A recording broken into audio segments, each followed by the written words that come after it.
Butterfly, pigeon. అంటే అది उसने तीसरा फिंगर उठाया. 14 फिंगर रहता है क्या तुम्हारे पास? फिंगर उठ गया है, देख.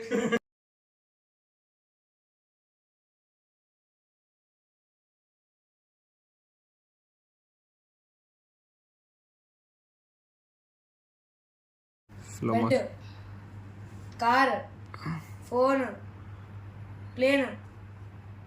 అవుట్రా, నీళ్ళు అవుట్రా. లాస్ట్ అంతే. ప్యారెట్. ఇప్పుడు అవుట్. ఏంటన్నాడు అర్థం అవ్వలేదు. Eliminate. Pigeon, dragonfly, wood. Wood కదా పక్షి. వుడ్ పిక్కర్ నువ్వు అదనలేదా?